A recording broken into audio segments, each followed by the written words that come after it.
In the meeting room, the man who had a scar on his face placed his hand on the table, turned to his companion, and with a surprised expression mentioned that there was no way there was really a fourth martial saint in the kingdom of the dragon.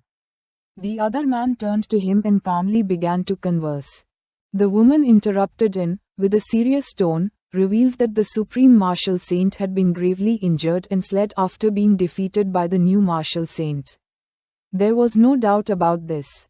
The man who wore glasses and had a beard turned to her, extended his hand and with a curious gaze asked if the new martial saint was stronger than the supreme martial saint. He asked if this time the fight for energy crystals would not have unexpected changes. The leader of them, who had his arms crossed, interrupted and while looking at the ground, called everyone's attention and said that this matter was going to be discussed later, mentioning that although Chao-ji had been defeated, he had also used the hidden card given to him by that lord, gravely injuring the new martial saint, whose life or death was now uncertain. The attention of everyone present at the meeting focused on him. They all began observing the hologram and listening attentively without interrupting. The leader of them was a man with a scar on his face, his eyes were shining with confidence. He made it clear that the issue of competition and energy crystals would not be affected by the new martial saint. The woman picked up a tablet and while several holograms were floating around her, using her fingers, she began to navigate through it. Her eyes filled with excitement and she decided it was time to talk about the new energy crystal deposit. She made a holographic map appear and, pointing to a specific spot with her finger, said that the coordinates were north of the great ocean of the Eagle country. The leader's attention fixed on the map and his eyes widened in surprise. With a calm demeanor, he asked if it was the correct location. The woman started looking at the leader and with a confident expression replied that the probability of there being an energy crystal deposit was more than 70%. Upon hearing this, a cheerful smile began to spread across the leader's face. Everyone remained silent for several minutes, waiting for the leader's command. After thinking it through, he gave the order to the king seal from the 1st to the 4th and to the sect seal from the 4th to the 10th to come with him for a moment. The eyes of the man wearing glasses and sporting a beard filled with curiosity. He placed his hand over his chest as a sign of respect and casually asked if he intended to go personally. The leader's attention focused on him and with a calm demeanor, he was honest, explaining that if it truly was a new deposit of energy crystals, both the martial saints of Dark Star and the Black Magic Society would also go. He revealed that if he himself did not accompany them, they would all simply be doomed to die in vain. The man's eyes began to shine with seriousness. He nodded his head upon seeing how astute and concerned the leader was for everyone's safety. Everyone remained silent. And seeing this, the leader closed his eyes and noticing that no one else had anything to say, decided to end the meeting. But just then, someone asked him to wait. A man stood up, raised his hand, and with a sincere voice informed the leader that he had something very important to notify him. The attention of everyone in the meeting focused on the man. They were all curious to know what the man wanted to report. The leader opened his eyes and his gaze filled with curiosity. He began to observe the man and gave him permission to speak. The man was a bald old man, who crumpled some papers in his hand, and while his eyes were shining with rage, he began to shout and with a furious expression denounce the director of the institute, Professor Nepon, for using his name to deduct and extort enormous resources from society for half a year. He revealed an overwhelming fact. The group's flow of funds was already on the verge of completely collapsing. The man crumpled the papers even more forcefully and could not help but clench his teeth tightly due to rage. He was so furious that veins appeared on his face. A man who seemed to be younger than the rest started staring intently at the leader, slammed the table hard, and in an angry tone made it clear that Nepon was a liar since he had told him that he recently had financial difficulties and that the research would be delayed for 3 months. Another man also joined the conversation. He stood up, and while his eyes were shining with hatred, he slammed the table hard with his hand and revealed that Nepson had promised him this was an investment, swearing that in just half a year, profits could multiply by 10. The bald man clenched the papers even harder. He was very furious and and to kill Nepson. All those who were in the room began to talk among themselves, realizing that Nepson's bastard was a liar. They didn't know what to do and knew they were finished since they had lent him a lot of money and resources. The leader and the woman remained silently listening. She closed her eyes and then let out a sigh. A few days ago, she had also received news that Nepson's research funds had already been advanced until next year. As if this weren't enough. In this half year alone he had submitted for the 4th time an application to conduct experiments with energy crystals, and the amount requested in his latest application had reached 10 grams. One of the men stood up and turned his back on the others. The other man's eyes were filled with despair and hatred because he had lent all his savings to Nepson. The bald man stood up, placed both hands on the table and fixed his attention on the leader. He began shouting like a madman, calling Nepson a greedy and cunning demon, comparing him to the devil, saying that not even the devil knew as much about how to tempt people as he did. According to those who had been swindled by Nepson, he was just an ordinary person who hadn't even begun learning martial arts, and yet he could control level 7 and 8 masters at will as if it were nothing. To them, this was absurd. More absurd than the president of Lion Country having diarrhea in public. The leader, although somewhat annoyed, simply closed his eyes and decided not to get involved in this. The woman's eyes filled with suspicion. She called everyone's attention and with a calm expression mentioned that something was not right since Nepson was not a warrior. So there was no way he needed so many funds and resources, swearing that once they got to the bottom of the matter, they would make him pay for it. However, even so, this was difficult for her to understand. With a serene expression, the leader crossed his arms and with a penetrating gaze gave Warner the order to personally go look for Nepson and ensure this matter was investigated clearly. After saying this, he ended the meeting. Warner, the man who wore glasses, placed his hand over his chest, bowed his head before his leader as a sign of respect and promised to fulfill his orders. The bald man's eyes were full of despair. He raised his hand and decided to go with him, and if he didn't get his money back, he swore to skin Nepson alive. Once the meeting came to an end, Warner, with a confident expression, began to leave the room. The other men who had been scammed by Nepson were furious and started following Warner. They decided to all go together to pay Nepson a visit. At the same time, in Nepson's laboratory, the floor was littered with empty containers of spinal fluid. Despite the liquid being expensive, it was even spilled on the ground. In front of the capsule, where Liu Sheng was located, stood 2 people who used 20 units of level 8 anomalous metallurgy fluid and 3 units of level 9. They were Nepson and his assistant.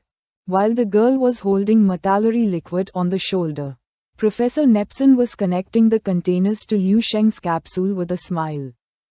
He mentioned that the concentration of genetic optimizer formula number 5 was still lacking, giving her the order to keep adding.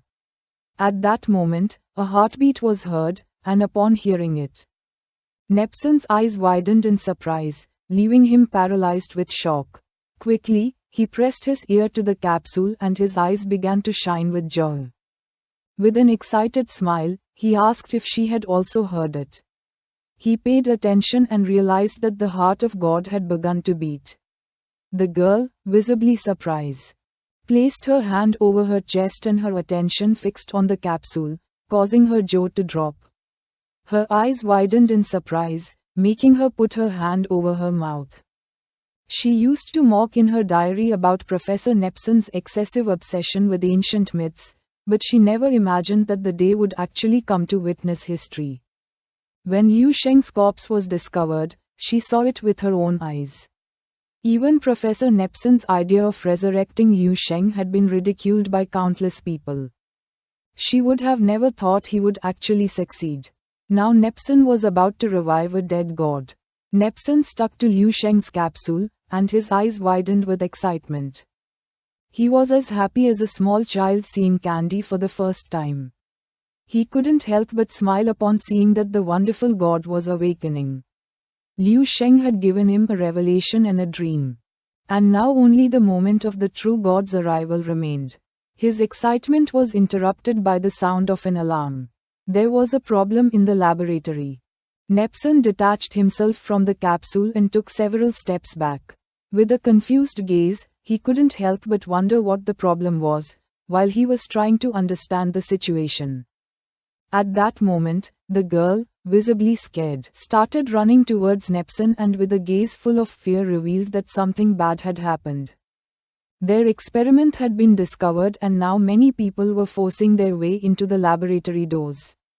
At the same time, several men arrived at the entrance of the laboratory and one of them began to pound on the door. They were furious, ordering Nepon to open it, calling him a coward. He had the guts to steal their money but not to open the door. They knew Nepon was inside and were going to do everything possible to get in. Nepon's expression changed. He turned towards the door and with a serious look called them short-sighted fools, explaining that there was no greater honor than participating in the resurrection plan of the great God. He was not going to let them ruin everything, as only one step remained for success. Lucia clenched her fist, not knowing what to do. Nepon, visibly desperate, panicked, began pointing at the door and ordered Lucia to activate as soon as possible the most advanced defense system of the laboratory to prevent those bastards from entering at all costs. Lucia placed her hands over her chest and with a worried gaze tried to explain to Nepon about the defense system. But Nepon clenched his teeth and with an enraged look said there was no time to lose, urging her to hurry since once the god awakened, everyone would know that he had been right. Lucia arrived at the defense room. In front of her there was a lever and above it there was a warning sign. With her body trembling with fear, she began to walk toward the lever. This was the defense mechanism designed according to the highest standards, so that the experiment personnel would have time to escape in case of an enemy invasion. Even if it meant destroying the evidence, the protective shield could stop a martial master for 5 minutes. She closed her eyes and without hesitating for a second, began to activate the lever. The members of the organization were no longer going to be able to enter unless they sought out the Divine King, Lord Harold. She decided to stop thinking about it since anyway this served to buy some time. Once the lever was activated, a powerful light began to emerge from the door, blinding everyone. Nepon returned to the room where Lushing's body was, started observing the god's body and with an excited smile, gave Lucia the order to use all available resources, including grams of energy crystal. Following the order, Lucia brought several containers and with a gaze full of admiration, nodded her head. Nepon fell to his knees on the ground and as a faithful believer began to pray. He asked Lushing to wake up at once so that his light would soon illuminate the sky and earth. Our boy, who was inside the capsule, began to absorb the resources with his eyes closed. He was in the dream space and had his fist clenched. In front of him, there was a zombie master with a ponytail on their knees. Lushing didn't even look the zombie in the eyes. He started to use his power and focused, causing green energy to begin emerging from his fist. He closed his eyes and took a deep breath, making golden energy appear. He decided it was time to try the method of the 7 mystics of the founder's fingers, the technique of the Grand Martial Master of the 7 mystics called Ding Qiaoyu. Lushing began to concentrate energy in his finger. He was using a Grand Master level technique called Skill of the 7 Mystics, pointing at the stars. After taking another deep breath, Lushing struck the air with his middle finger. This technique was so powerful that a burst of energy emerged from his finger, capable of destroying even the strongest opponent. Lushing opened his eyes and a joyful smile appeared on his face, as killing with a single finger felt incredible. He extended his hand and his body began to emit energy. His attention fixed on the energy, and it didn't take long for him to realize that he had made a breakthrough, and the Grandmaster technique had fused with his body. While his eyes were shining, Ding Qiaoyu's spirit appeared in front of him. He began to observe it, and his eyes filled with joy. She had spent her entire life perfecting this technique, stopping just one step short of perfection. In a sense, her desire was now fulfilled through lushing, so calling the technique pointing at the stars no longer did it justice. He decided it was better to call it cutting the sky. Lushing summoned a small red flame in his hand. He started observing it, and a smile appeared on his face since cutting the sky sounded good. It had style, and plenty of class. In these 6 months, he had obtained too much. In the real world, he absorbed resources without limits, and in dreams, he obtained advanced techniques. He had completely defeated all the great masters of martial arts street, accumulating a total of 41 manifestations of martial Tao. In the Wheel of Destiny, he had ignited 98 flames of willpower, achieving absolute perfection and spiritual power.